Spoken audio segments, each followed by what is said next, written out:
이번 시간에는 이제 다음 챕터 6장이 됩니다. 6장. 자, 그래서 이제 제품 전략 이렇게 해서 나오는데 이게 마케팅 믹스라고 보시면 돼요. 마케팅 믹스.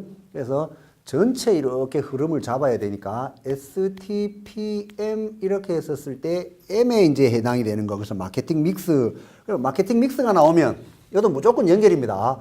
자, 마케팅 믹스도 문제에 나왔었고 또 나올 수도 있는 거. 그래서 마케팅 믹스라는 말이 나오면 아, 이건 무조건 포피구나. 무조건 포피구나. 이렇게만 딱 생각하시면 돼요. 무조건 포피구나. 마케팅 믹스가 나오면.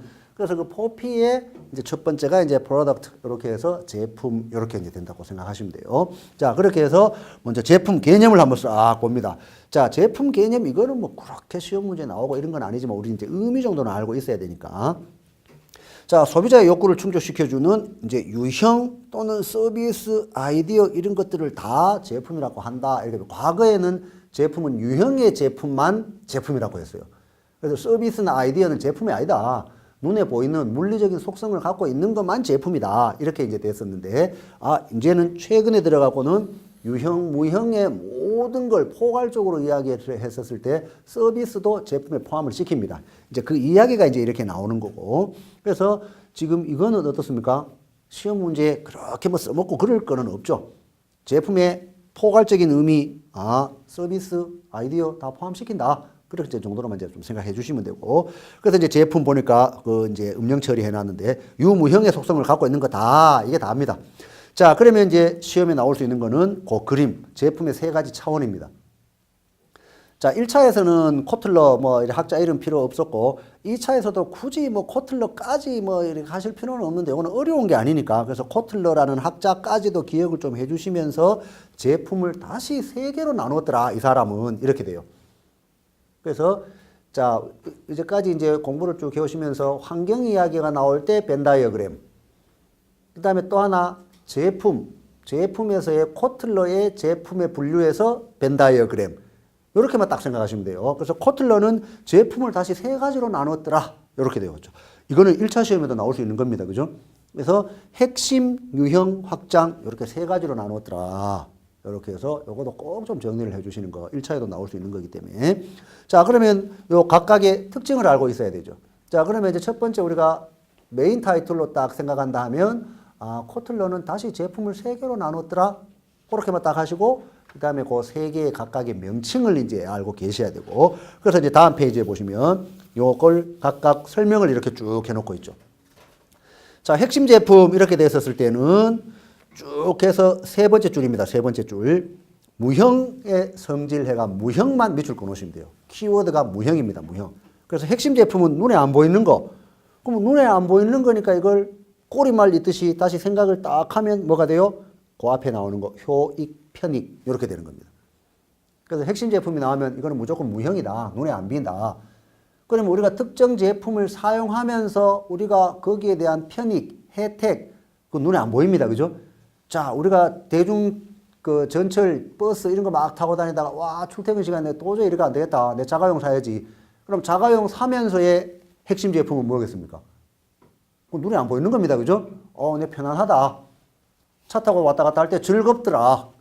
음악 소리 내 듣고 싶을 때 막 키우고 즐겁더라. 그게 효익이고 편익입니다. 그래서 핵심 제품 해가 코어 프로덕트 이렇게 됐었을 때는 무형 요거 하나만 딱 기억을 하시면 어떻습니까? 제품에 있어서의 가장 기본적인 또는 가장 본질적인 서비스나 효익 또는 편익 꼬리말 있듯이 그대로 싹 나오죠. 그래서 눈에 안 보이는 거. 그래서 이제 이렇게 보니까 소비자들의 가장 기본적인 어떻습니까? 기능적인 욕구를 만족시켜 주는 거. 이게 핵심 이렇게 돼요. 그래서 딱 보니까 실제로 내가 뭘 살까 뭐 이거다 이렇게 한번 생각해 보시면 돼요. 그래서 이제 경영학 책에서는 어떻습니까? 자동차, 오토바이 이런 걸 예를 들어 가지고 이렇게 설명을 해 놓은 게 있습니다. 그죠?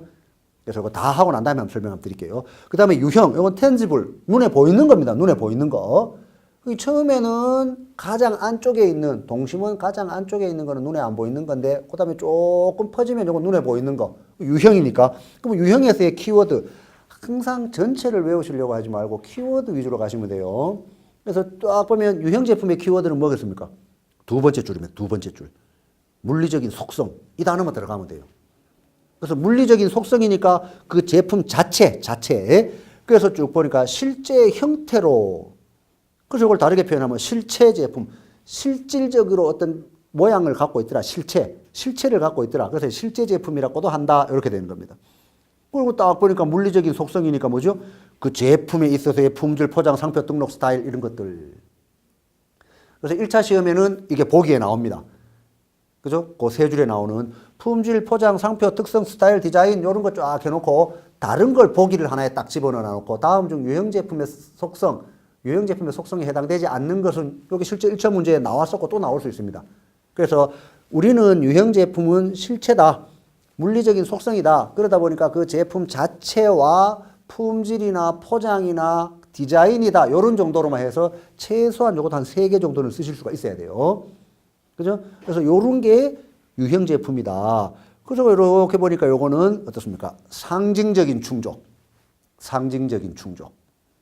자, 핵심은 뭐였죠? 가장 기능적인 욕구를 충족시켜 주는 건데 1차에서는 이렇게까지 안 해도 돼요. 근데 2차에서는 만약에 요게 나오면 요런 단어가 들어가면 점수 또 확 얻습니다. 핵심은 기능적인 욕구를 충족시켜 주는 거고 유형은 어떻습니까? 상징적인 욕구를 충족시켜 주는 거. 앞에 뭐 감각적 있지만 감각적까지 안 하셔도 되고 상징적인 욕구를 충족시켜 주는 거. 그래서 똑같은 차를 타더라도 나는 대형차. 그죠?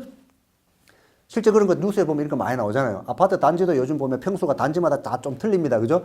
근데 분명히 작은 단지 앞인데도 대형차가 쫙 서 있죠. 왜? 유형 제품이니까. 그죠? 나는 집은 이런 데 살아도 근데 잠잘 때나 뭐 집에 들어가지 다른 사람들 모르잖아요. 그죠? 그럼 나는 대형차. 이렇게 된다는 겁니다. 그래서 유형 제품은 상징적인 욕구 충족. 요런 단어 딱 들어가면 다른 사람은 핵심에서 뭐 효익이고 편익이고 뭐 무형이고 요런 것만 딱 해놓고 유형에서도 물리적인 속성이다만 딱 해놓은 사람하고 그죠? 핵심 제품에서는 기능적인 욕구 충족, 유형에서는 상징적인 욕구 충족. 아주 간단한 거지만 요런 그 문장 이제 단어를 쓴 사람하고는 점수 차이가 나게 돼 있습니다.